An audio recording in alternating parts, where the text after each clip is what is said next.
Today is a very special day. We have a very important guest, and it's going to be, I'm sure, it's going to be a very good conference. The ambassador Kenichi Okada, who was already here just a month and a half before, I think. We have the honor to have the tea ceremony in our faculty. It was an amazing Friday morning. Some of you probably came that morning. It was very nice. And the conference today is going to be regarding the relations among Japan and Uruguay. But before that, please let me make some comments. The first one is that all these activities are in the area of the Center of Oriental Asia, which is directed by Diego Telias, Luciana Irotti, some of the professors which are part of the Oriental Asia research cluster. Oriental Asia is very important because we want you, especially the students, to have the opportunity to be in contact with the amazing cultures of Japan in this case, but also the other countries from Oriental Asia, like China and Korea. Prior to the opening, we were just talking with the ambassador because we both like one city very much, which is Hong Kong. We were just talking about Hong Kong. And that shows you that Oriental Asia has a very, how can I say? It's very different from what we can see in this part of the world, and it's important that you can open your mind and be in touch with that part of the world. I'm sure that in the next years we are going to continue working with the Japan Embassy here in Montevideo, and it's going to be a lot of opportunities for you. Regarding the conference of today, it's going to be our 18th conference of the year. Let me introduce briefly the long professional career of Ambassador Kenichi Okada, who is currently the ambassador of Japan in Uruguay since January this year. The ambassador previously was in he is a full ambassador and professional in the diplomatic service. He's been served before in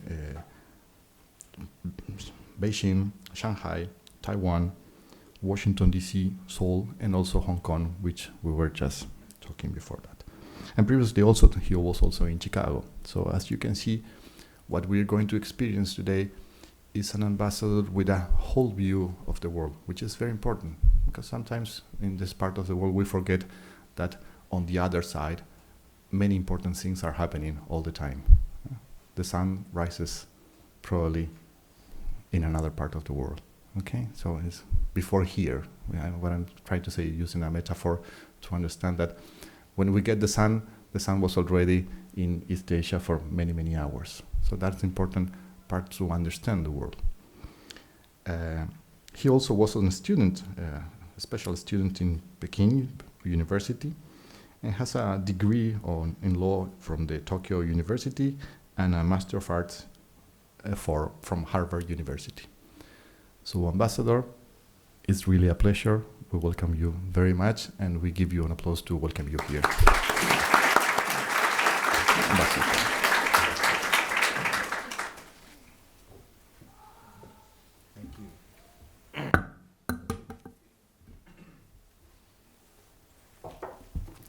So thank you so much for your very kind introduction.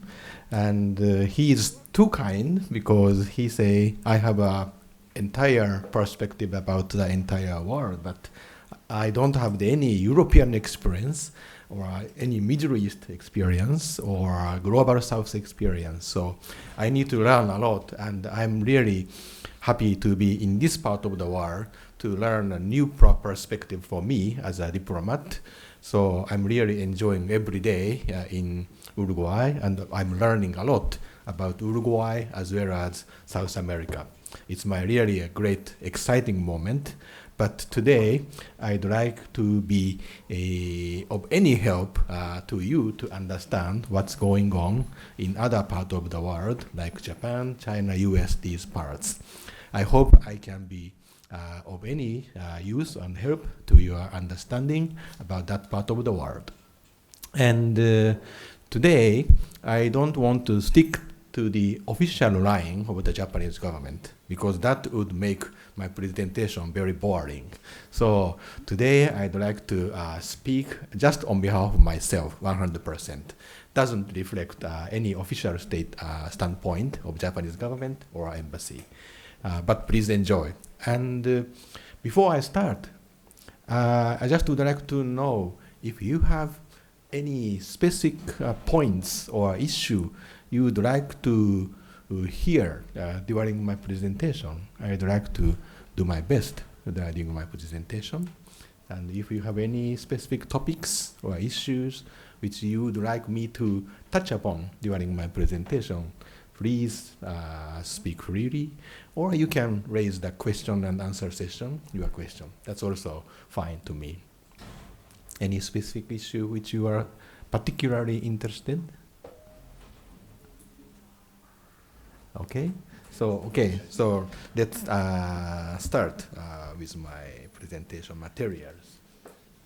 Okay. So first of all, I'd like to be very, before I'm going to be very specific, I'd like to give a very gist of what Japan and Japanese government is doing. So it's very easy for you to understand the very important gist of the Japanese government position and what we are doing, the very basic ideas about what we are doing. So next page. Yes, so today we touch upon where we are and Japan's policy and Japan-Uruguay relations, 3 pillars. So next page, please. So first of all, the global business environment. Japan believes that the fair trade promote economic prosperity for all the stakeholders based on the lessons learned through the history. I think human beings need to learn lessons from the history, and what we have learned, what Japan had learned from the history is that after the Great Depression in 1929, as you have learned, the entire world economy fell into pieces of several, I think, trading blocs.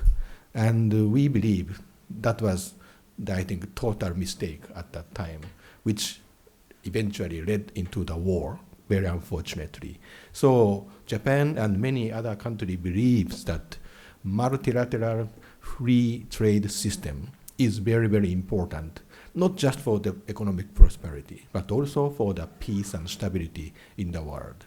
So that is a very basic idea, and that's why we, Japan, stick to the GATT, General Agreement on Tariff and Trade. And later it grew into the WTO. WTO is very, very important because GATT was, in a short word, just a piece of paper. But WTO has an institution.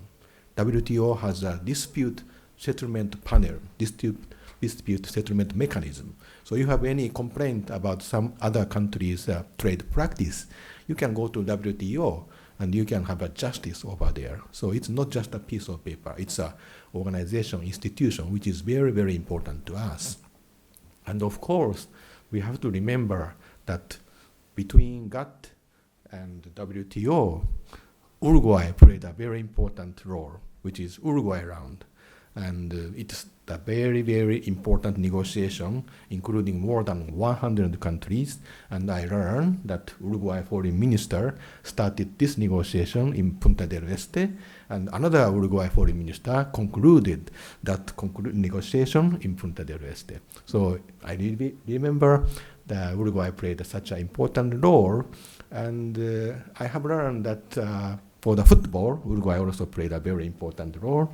In 1930, you got the World Cup, and I learned 2030, you have another World Cup in Centenario. So I'm recommending the Uruguay government to have a great conference in Punta del Este next year, because next year would be the 40th anniversary of the, I think, starting of the Uruguay round. So I think at this moment, the world trade order is really in disruption for obvious reason, the United States. So I think it may be a great reminder for everybody if Uruguay can have a great conference over there to remind about the spirit of the GATT and WTO. That is my very personal recommendation to the Uruguay government. But I hope they can make it. Because, as I said, the multilateral free and fair trade system is very important, not just for economic prosperity, but to the peace and stability for the entire world. That's Japan's belief, and that's why Japan is working very hard to maintain and promote the multilateral trade system. And unfortunately, as I said, United States is now unilaterally imposing, I think, taxes on many, many countries for different reasons, not just for trade reason, but for some political reason, which is not in line with WTO or a GATT spirit. So we are conveying our concern to the United States many, many times through many, many, I think, channels. And of course, other countries are doing something different, so we talk to those countries, and we sometimes go to the WTO dispute panel, but it's very important. Even in Uruguay, recently I have found one issue, which is trade. It's impuesto temu. It's a tax on temu. And I think recently, I think 2 days ago, in your National Assembly, the Minister Gabriel Odone made a statement about that issue. Let me quote.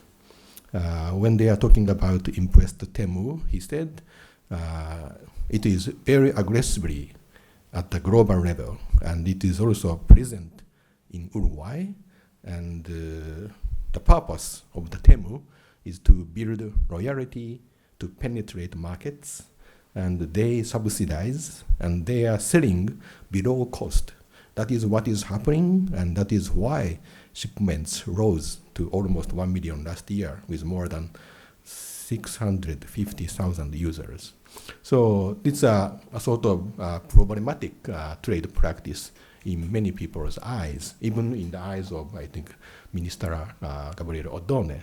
So if we have this kind of problem, we talk to China, and we talk to United States, we talk to South Korea, we talk to many countries, and WTO can make a settlement, bring a justice. So it's a great system. So we are pursuing the multilateral free and fair trade.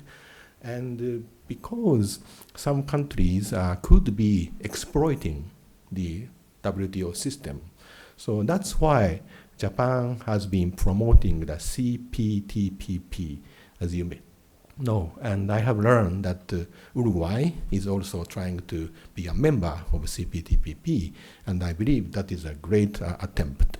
CPTPP is a trade agreement in order to maintain and promote much higher standard of trade liberalization. But CPTPP also has a different purpose.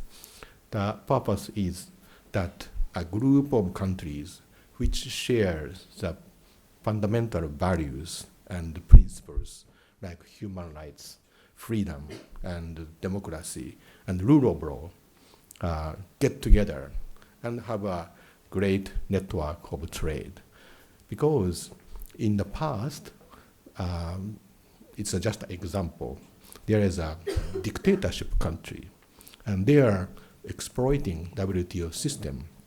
So they can go into other countries' market. So they can export a lot, but they can close their market to defend their domestic industry, and they can make a lot of money.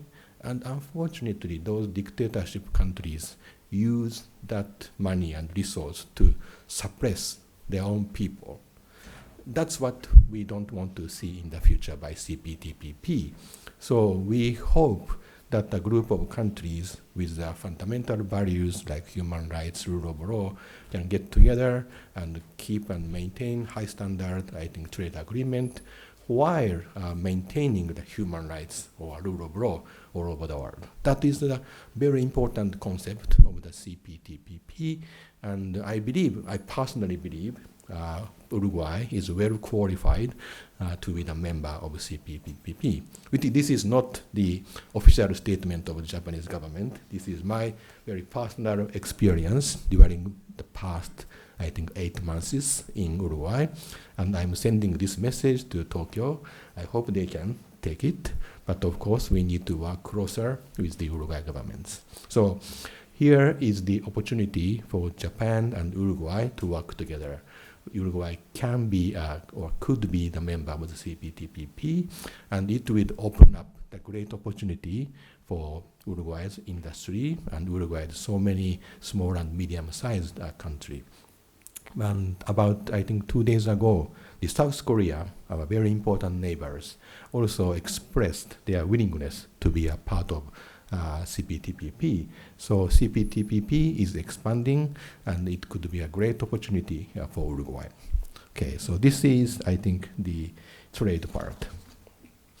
Just a moment.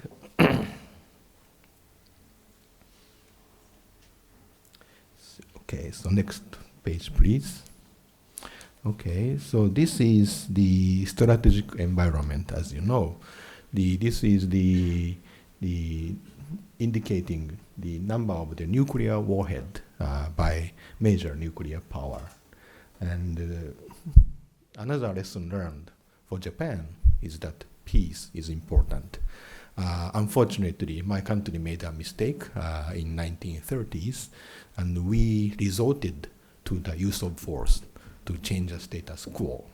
We learned that was not the right choice at that time. So now Japan is pursuing very aggressively and strongly the peace and stability all over the world, not just for Japan and for the region, but all over the world. Japan is seeking the peace and treaty. And the problem at this moment in our eyes is that this is a major nuclear power within the framework of NPT, Non-Proliferation Treaty, because all countries agreed that nuclear disarmament is very important. So there is a framework, Non-Proliferation Treaty, NPT. And so we need to reduce the number of nuclear warheads. That is a very simple, I think, purpose. And US 5,000, and Russia 5,000, and China 600, and UK and France somewhere around 200. And actually, the entire number from last year to this year has decreased, very fortunately. But there are one country which is increasing the number of nuclear warheads, very unfortunately. You can check up the data book. This number is from the SIPRI. You may know that SIPRI. It's a Swedish institute for disarmament. So you can just go into the web and find the data over there. SIPRI yearbook 2025 indicates what kind of change happened over the last 1 year. So I think we hope and we strongly urge all nuclear powers here to reduce the number of nuclear warheads in the future. And under the NPT, those nuclear power has a special obligation to work hard for the purpose of the nuclear disarmament, because NPT doesn't allow other country to go nuclear. For example, North Korea, yes, of course, North Korea, India, Pakistan are trying to do that. The NPT doesn't allow that. And even several countries like South Korea was going to nuclear in the past, but they gave up because they believe that entire nuclear disarmament is very important. So South Korea is abiding by those international rules, but unfortunately, one of the nuclear power is not abiding by that rule, while all force are maintaining or reducing the number. There is one country, unfortunately, increasing that. So you can check out that. Okay, so this is the very, very basic idea of what Japan is doing. And now I'd like to be more specific about what Japan is doing by worldwide world, based on our foreign minister's statement in January in front of our National Assembly. Next page, please. So this is the, I think, three priorities of Japan's foreign policy. The first one, the key word is free and open international order based on the rule of law. Japan strongly believes in the rule of law is very important. And second one, economic prosperity and win-win relations. Not just one side win, but the win-win situation. And last one is a safe and secure world where human dignity is protected. The human dignity is a sort of concept that Japan started to promote maybe 2 decades or 3 decades ago. We are always looking at national security to make sure that your country is okay and secure, safe. But Japan believes that not just one country, but each person should be secure and safe and healthy. So that is a concept Japan has been pursuing for the past 2 or 3 decades. So this is human dignity is one key word for Japanese diplomacy. And let's, next page, please. Next page is the, I think, exact statement by this gentleman, Foreign Minister Iwaya, in front of Japanese Diet, January 24th this year. And let's read some important parts. Stability, yes. For Japan, of course, important is peace for Japan. Then stability in the region, and finally, international community cooperation. These are the 3 major goals for Japan diplomacy. And then the next paragraph is also very, very important. He said, I strengthen my belief that unilateral attempts to change the status quo by force should not be tolerated anywhere in the world. He went to the Ukraine, as he said, and he had again a very strong belief that unilateral attempts to change the status quo by force shouldn't be tolerated. And the next paragraph is again the rule of law and the international order, rule of base law. And the very particular idea of this general policy for Japan is the FOIP, which is explained in the next paragraph. FOIP is, back to the original page, please.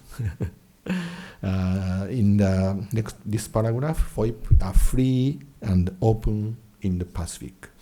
Japan believes that in the Pacific, even these days, we are looking at African continent as well, where we should have a stable and peaceful situation, and win-win trade, fair trade should be done over there. That is our concept these days, but we usually call it FOIP, free and open Indo-Pacific. But I have to add, these days we are looking at African continent, and now Japan is also looking at Global South, including South America as well. So I think next January, when he or another foreign minister deliver a speech in the Diet, I'm sure Global South will be one of the most important pillars for the Japan's foreign policy. So next page, please.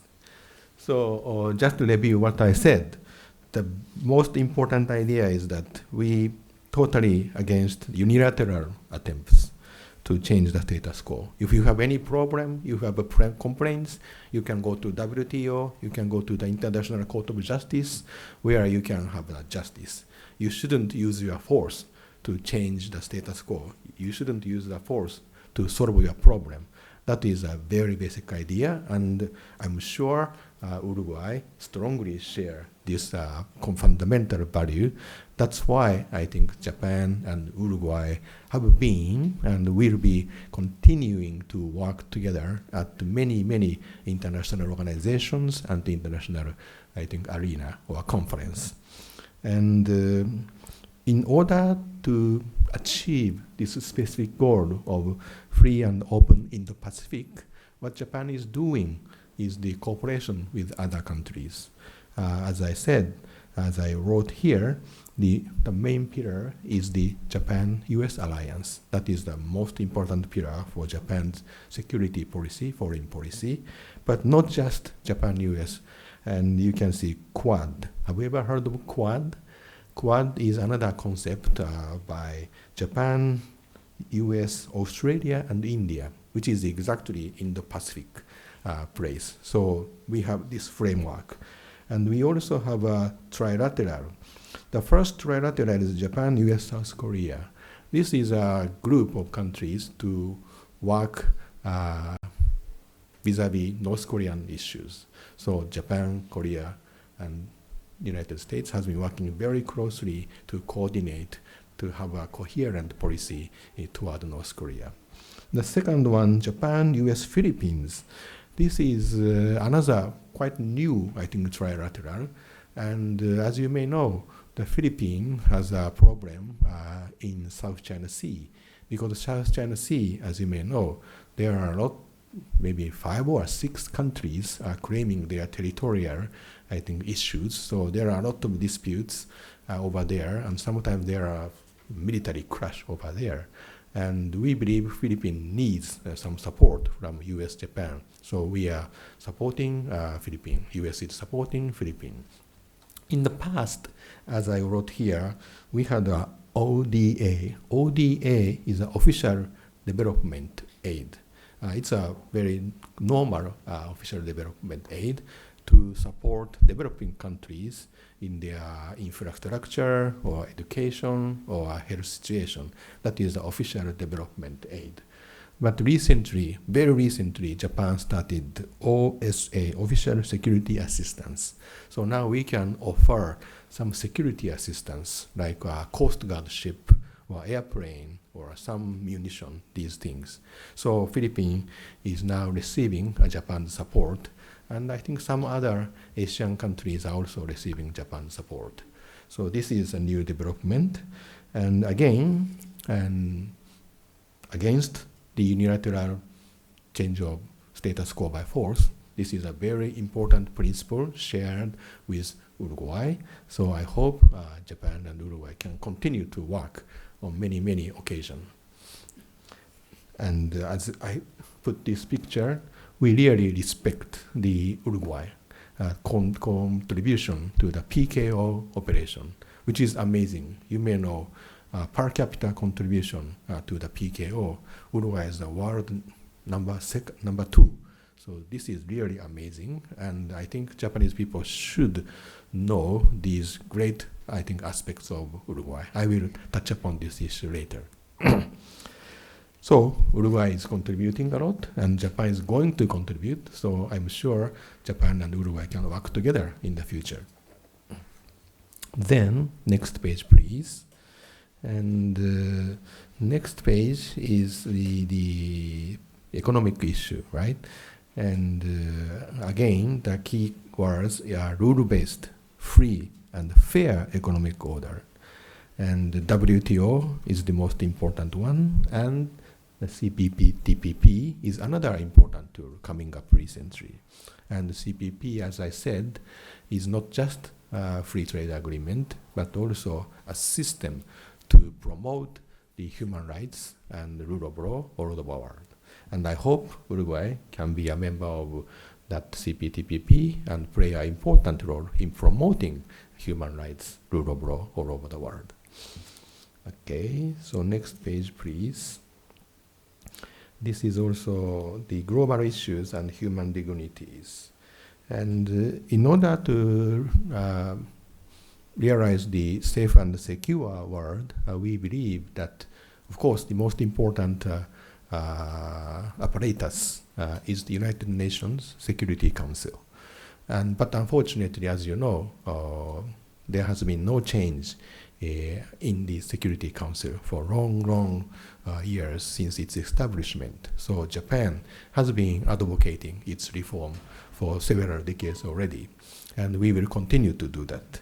It is a very important issue for Japan, and we sometimes work with Germany and India and some other countries which has the same opinion and which are also playing a very important role in securing the international peace and stability. So I hope the so-called G5 countries, US, China, Russia, UK, and France, will accept our proposal. Actually, US from time to time said, if only Japan come in, you can. But if Japan come in, some other country said, why not me? So this is a problem. So we should solve this issue. And they also said Germany can come in. If only Germany come in, they can accept. French and British were also saying same thing. But we have to think about other, I think, members from Global South. So that is the issue for the UN Security Council reform in the future. And for the NPT issues, as you may know, the Japan, especially the Hiroshima and Nagasaki, suffered a lot severely from the nuclear bomb dropped by the United States in 1945.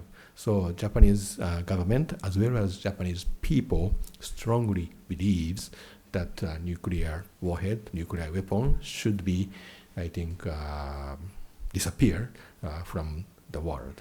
So it's a long time goal, but we don't give up, and we will continue to pursue this purpose. As you remember, last year, one Japanese organization for pursuing this purpose got a Nobel Prize over there. So it is a great, I think, a sort of pressure to the Japanese government. They are saying government should do more. We are working enough hard. It's government's turn to do that. So we are working very hard in the future. Okay, next page, please. For the safe and security world, we have to fight against transnational organized crime and cybercrime. And I have learned that Uruguay is also facing some challenges. I have learned Minister Carlos Negro said that there are issues here in this country these days. So actually my embassy and Japanese government is going to work with the Uruguay government on this transnational organized crime, as well as the cybercrime issues. We are working together, and we are offering very humble support to the Uruguay government, and I hope it will come through in the future. The second paragraph is women, gender, and peace and security. We believe that women right is very important, and the former minister, former foreign minister, was a lady. Right before that gentleman was a lady who put a strong importance to these issues. So now the current government is still pursuing this women, peace and security, WPS issues very, very sincerely. And of course, the climate change is one of the most critical issue in front of us, in front of the entire human being. So Japan is working very hard on this issue, and Japan has some technology, so we'd like to make contribution to this issue. And next page, please.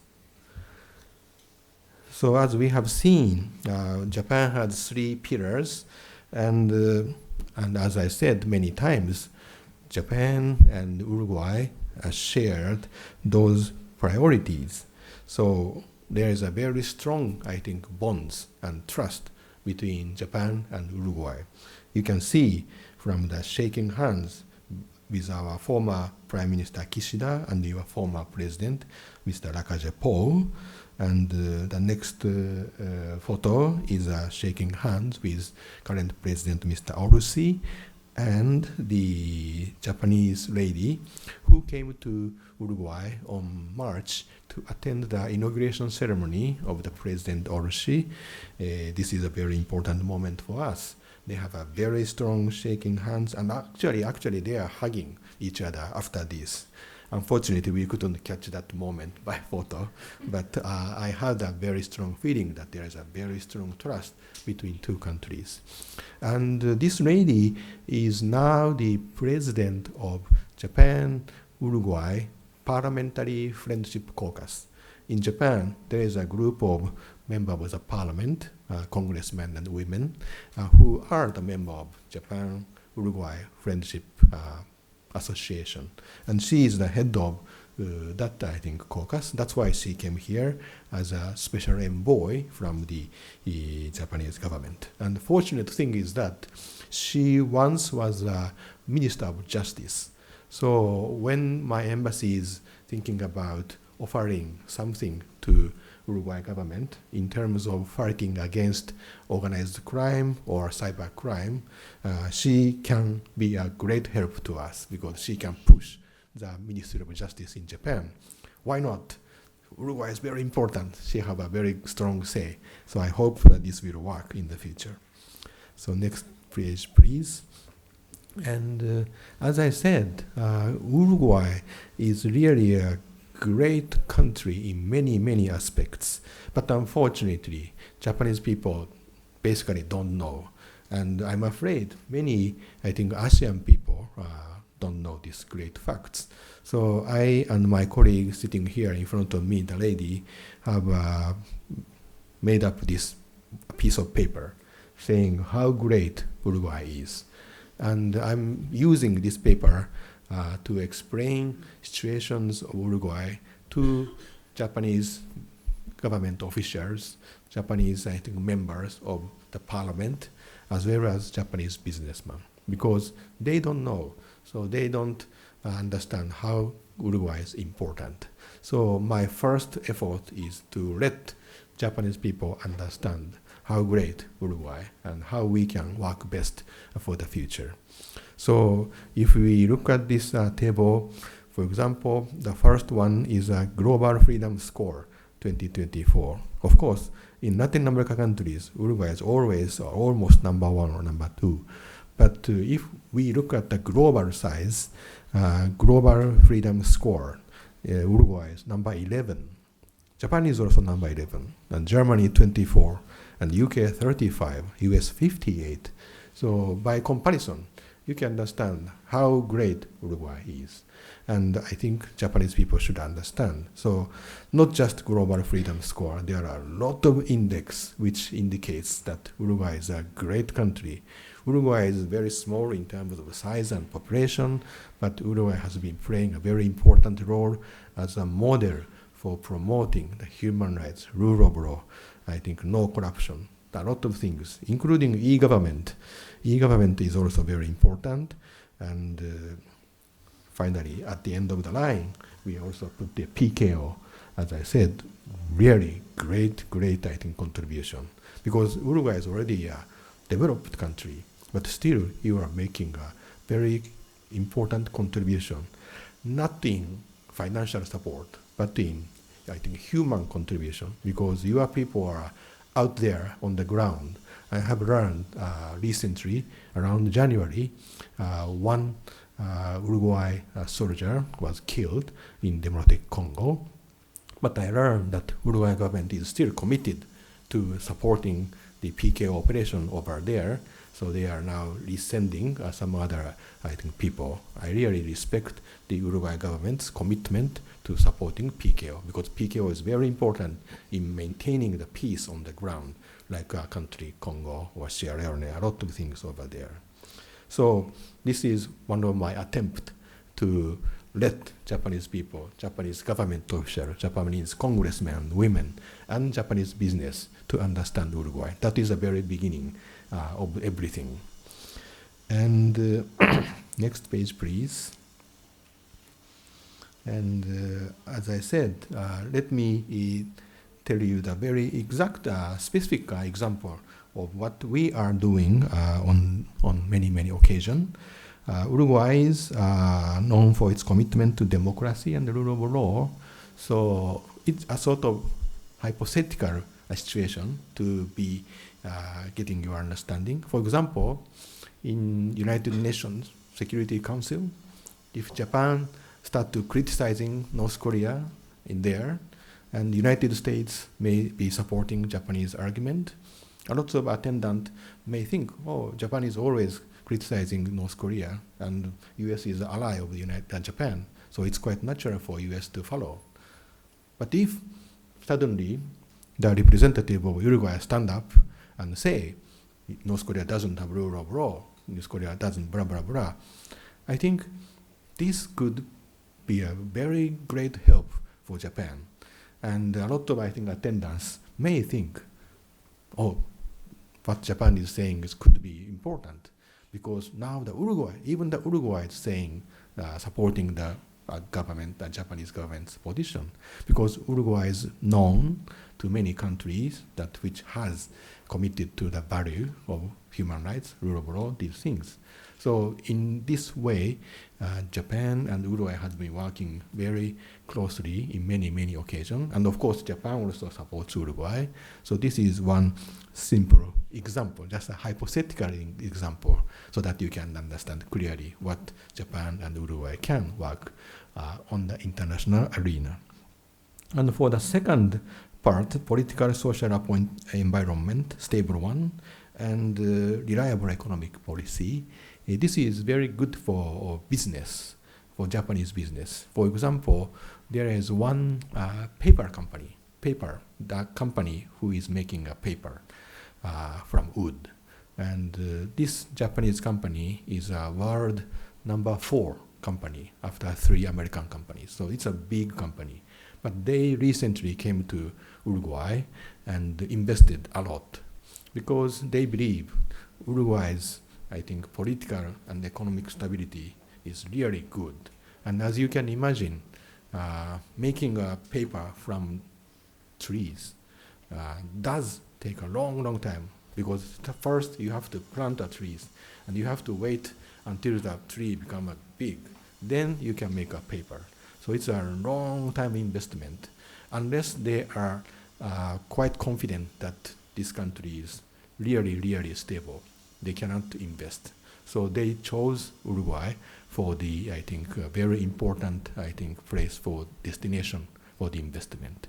They went to, I think, New Zealand or somewhere else, but they came to Uruguay as their 5th or 4th destination for their investment. So OG understands quite well about Uruguay's great aspects, but other companies in Japan doesn't have enough understanding. I was in Japan in last December and this January, and also in March I talked to business people and senior official and member of the parliament. They don't know about Uruguay. They know the name of Uruguay because of the Uruguay round and the football, but they don't know the great aspects of Uruguay's politics and Uruguay's economic policy. So I learned that first I have to let them understand how great Uruguay is. So this is what I'm doing. Then next page, please. And this is Osaka World Expo, which is still being held over there. And we really appreciate that Uruguay, during the President Lakajepo's administration, made a decision to make a pavilion over there, Uruguay pavilion. For example, your neighbor, Argentina, didn't have any pavilion over there, but Uruguay chose to make a pavilion. And Dr. Alfredo Fratti, the Minister for Agriculture, went all the way to Japan. It takes quite a long time. And he is already about 70 years old, so it's not an easy work for him. But he went over and he participated a lot of events, and he also participated a lot of business seminars together with Mr. Riberov, who is head of the Uruguay 21, very, very important mission. Because if the delegation from Uruguay visited Japan, naturally Japanese people, Japanese officials, pay attention to Uruguay, or what is Uruguay? We have to learn. There are people from Uruguay in front of us, so we should learn. So this is a great, great impetus for them to learn. So if more and more Uruguay delegation or a senior official or ministers can visit Japan, that could be a good trigger for Japanese people to know more about Uruguay. And it is also a great opportunity for Uruguay to promote Uruguay in Japan in front of Japanese business. So this is the issue. And next page, please. And for my embassy, also important for us to have Uruguay people understand what Japan is and what Japan is doing. Japan has been offering very humble supports to grassroots human security project like this. This is a special, I think, small, very tiny, lovely, I think, school in Villa Española, where I think the security is not so good and children are suffering. And this, I think, small, lovely school is a very important safe haven for children over there. So I was very, very happy to make such a contribution to the local community in Villa Española. This is June this year. And also I visited in May the La Valleja and to donate a mobile healthcare vehicle, because La Valleja has a lot of land but have a very few population. So I think the city of Minas has enough hospital or emergency car. But if you go to the, I think, local countryside of La Valleja, there is no doctor, there is no car, so they have suffering such sort of problems. So we offer only one vehicle donation, but they can use this vehicle for that purpose. And also in March, I went to the Casa Valle. It's a girls' school. As I said, we put importance to the fundamental rights of girls and ladies. So this is a very important project for our concept as well. It is also a very humble contribution. This time we offer a kitchen. So those students can have not a prepared, I think, food for their lunch or dinner. Now their people can cook over there, and they can have a very hot and warm plate over there. So it's also a very, I think, heartfelt, I think, contribution for Japan to make such a contribution. Next page is the last December. I wasn't here, so my colleague went to the Rio Negro to give a fire truck for their, I think, official purpose. Then next page, please. And I went to the Rio Branco because very kindly 2 schools over there at the same time invited me to their cherry blossom plantation. I was very happy to be there, and I have witnessed so many, I think, lovely students and pupils, I think, smiling and waving hands to me. And it seems they enjoyed a lot of Japanese culture. There are lots of exhibitions about that. So this was really a very fresh and interesting and happy moment for me. This is the first school, and the next page is the other school in Cerro Largo or Rio Branco. And this school has a small Japanese garden, which was really impressive. They said they created this Japanese garden from the scratch. So I really, really appreciate their friendship. Next page, please. Now in Uruguay, we only have about 20 or a little bit more than 20 companies from Japan. And about half of them are operating in Zona America because they believe Uruguay is could be a great hub or a distribution center to the South America, like Brazil or Argentina. So they are doing this. And other companies are working outside the Zona America. Mostly, I think, agricultural or food products. But there are also some other companies working on electricity and hydrogen or those things. Next, please. And in order to let the Japanese companies understand Uruguay, after I came here in January, I started to send a business letter about Japan to presidents of many, many Japanese companies in Japan. So every 3 months, my embassy, especially my colleagues, she is issuing a lot of newsletters, business letters, explaining what is happening in Uruguay.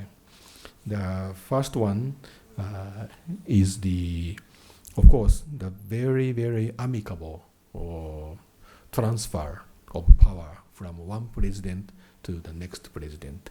I was there in the Plaza Independencia on the 1st of March. I have witnessed how friendly to each other the two presidents of the Uruguay were.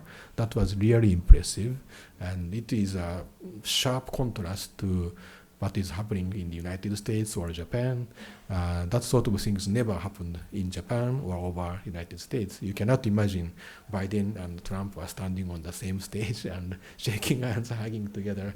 That never happens, but it is happening here, and it really a great indication of the stability and very smooth transition of power from one administration to the other. That is also very important for business.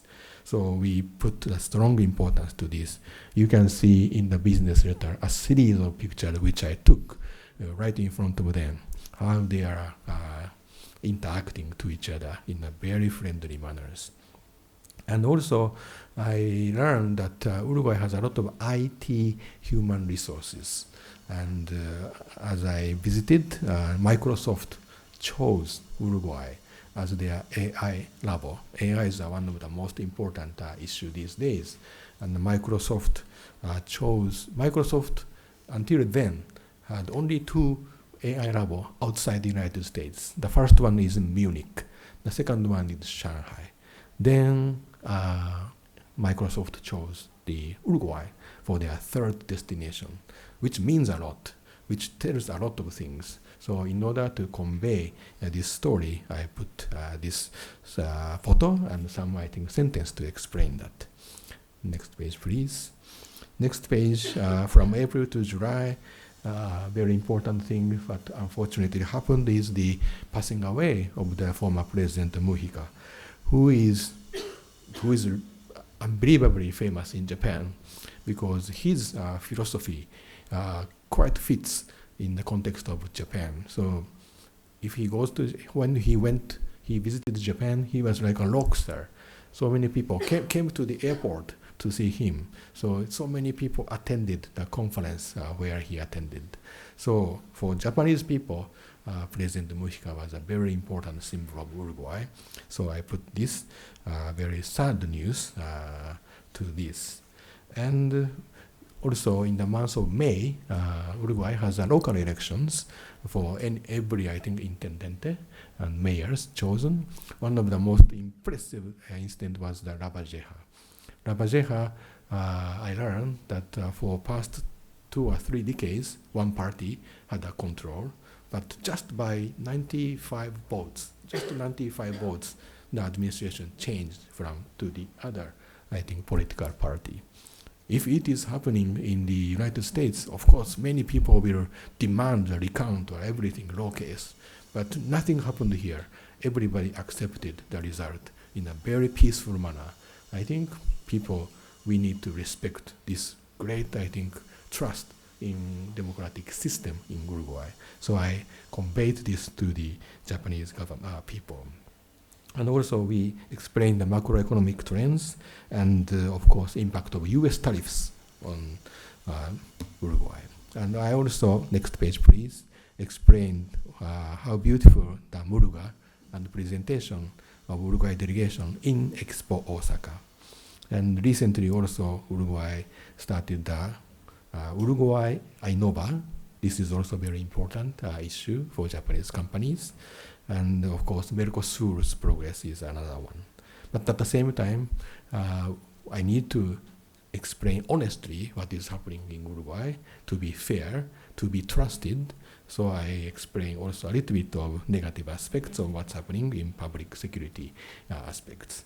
Then I think Japanese company will trust what I'm saying. If I just telling the great things about Uruguay, they may not trust. Or you could be the salesman of the Uruguay. I shouldn't be like that. Okay, next please. And great honor for us that several weeks ago we had a tea ceremony here. Thank you so much. We really enjoyed, and this is a great moment to get together with several students. And next page, please. I think students and pupils, they are the future. They are the next generation, very important. You are the future of our next, I think, future. So we put importance to the exchange with schools and universities. And this one is another school in Montevideo. They claim that they are a Japan school. I think in Uruguay system, I think elementary school can claim they can the German school, they can Japan school or China school, Korea school, and they are the Japan school. So I went there and I had a contact, and they gave us a great performance of Muruga in front of me. I really enjoyed. I'd like to continue this exchange, and I personally would like to connect this school with a school in Japan. It's a long way, so it's very difficult to visit, but these days we can do a lot of things online. So I'd like to pick up one school in Japan to have a friendship sort of sister school or something like that. That would be a great start. And I also looking at the possibility of sister city relations between Japan and Uruguay. Unfortunately, Japan and Uruguay has not have any sister city relationship yet, while South Korea, China has already several sister city relationship. So this is another my goal during my tenure here. So next page, please. And we have also the cultural performance from time to time. This is Kendo, Japanese martial arts. I believe this is one of the most important pure spirits of Japanese martial arts. Next page, please. Is Japanese drumming and Japanese archery. The left one is the drumming and the right one is the Japanese archery. This is also, I think, spectacular if you have ever witnessed that. And then next page, please.